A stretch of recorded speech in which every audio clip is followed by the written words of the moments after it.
Once upon a time in a quiet village Gilgit, there lived a widower named Karam Din and his 3 beautiful daughters. His wife had passed away several years earlier, but Karam Din loved his girls with all his heart and ensured they never felt the absence of a mother. He fulfilled their every wish. The eldest 2 were lovely, but the youngest, Zainab, was the wisest by far. As the girls grew older, they began cooking for their father. Whenever Karam Din left for work, they prepared his meals and packed them with care. In the same village dwelt a widow with a single daughter. This woman had a habit of calling at every house, begging for odds and ends.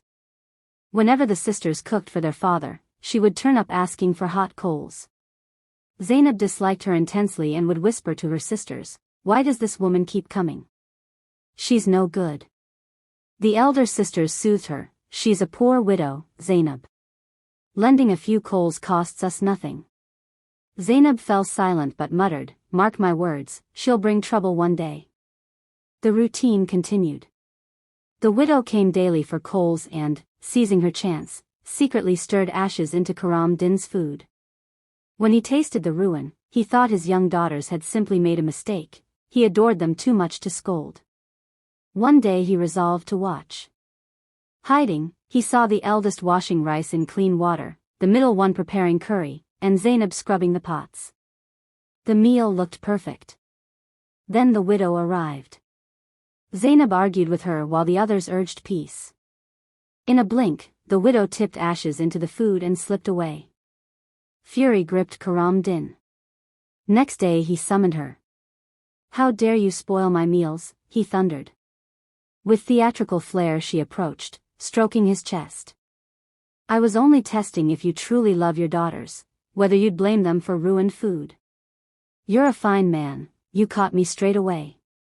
It won't happen again." Flattered by her beauty and charm, Karam Din believed her. Within days, without his daughter's consent, he married the widow and brought her home. Soon the new wife loathed the 3 girls. She schemed to drive them out, dreaming of a lavish life for herself and her own daughter. Knowing Karam Din's devotion, she forced the sisters into endless chores, starved them, and dwindled their comforts. The girls grew sorrowful. One day, seeing her elder sisters weep, Zainab said, "Come, let's walk and clear our heads." They wandered into a forest and sat beneath a great tree, sobbing for their late mother. A holy elder passed by. Hearing Zainab pray aloud, "O Allah, we are helpless girls, starved by our stepmother," he approached. "What troubles you, children?" Zainab poured out their tale. Moved, the elder said, "Near my hut grows a pomegranate tree laden with ripe fruit.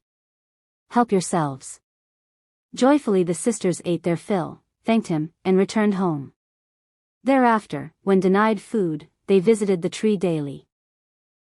Their stepmother noticed their glowing health and growing beauty, while her pampered daughter paled beside them. Suspicious, she sent her daughter to spy. Zainab spotted the girl but her sisters insisted on kindness, sharing a pomegranate. The girl refused and ran home, revealing all. Enraged, the stepmother feigned a headache when Karam Din returned. "Only juice from the roots of a certain pomegranate tree will cure me," she wailed. Karam Din hired men to uproot it. Next day the sisters found the tree gone and wept anew. The elder emerged from his hut. "Allah will provide better." Pointing to the ground, he created a stream flowing with milk. Handing them a clay cup, he said, "Drink freely." The girls obeyed, returning daily. Again their stepmother marveled and sent her daughter spying.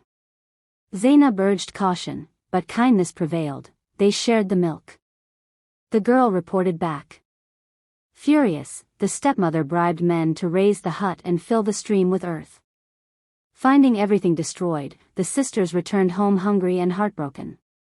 That evening the stepmother pretended grave illness. "Only the blood of your 3 daughters, rubbed on my palms and soles, will save me," she begged Karam Din. Tears filled his eyes. Unable to find the girls at home, he searched until he reached the graveyard. There they wept at their mother's grave. Torn between wife and daughters, he decided to spirit them away. Embracing them, he led them deep into another forest, cooked a meal, and left them sleeping beneath a tree. He killed a deer, took its blood home, and convinced his wife her cure was complete. She believed the girls dead. Awaking alone, the sisters called for their father in terror. 3 friends out hunting heard their cries. Nasir, the kindest, approached. Zainab told their story.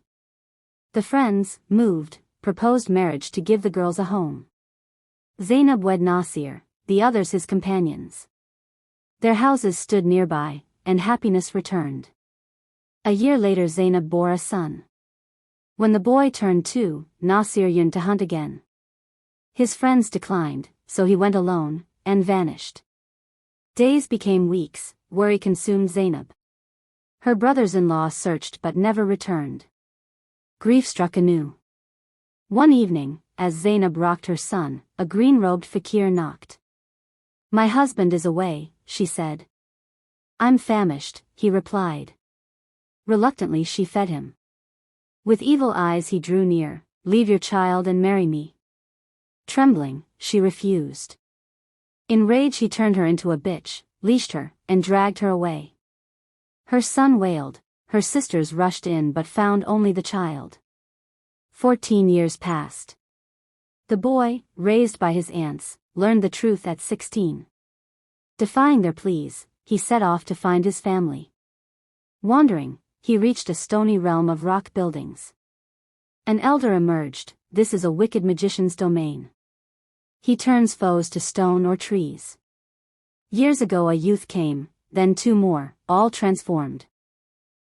A pure girl has been captive 12 years, refusing marriage." Certain these were his kin, the boy confided in the elder, the same holy man whose hut was razed. Smiling, the elder vowed aid. Posing as his grandson, the boy met the magician, who trusted the innocent lad. Sent daily with bouquets for the captive, the boy hid his mother's old ring, engraved with Nasir's name, in the flowers. One day, alone with Zainab, he dropped the bouquet. The ring clinked.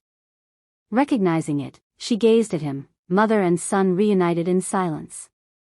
Feigning consent to marry the magician, Zainab learned his life resided in a caged parrot deep in a guarded forest. The boy stole the bird, forced the magician to free all prisoners, Nasir, his friends, and others, then plucked the parrot's feathers, sapping the sorcerer's power, and wrung its neck. The magician died. Joyfully reunited, they thanked the elder and returned home.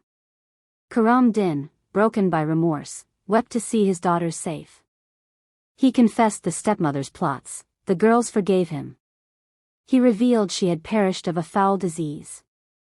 At last, peace and love filled their lives.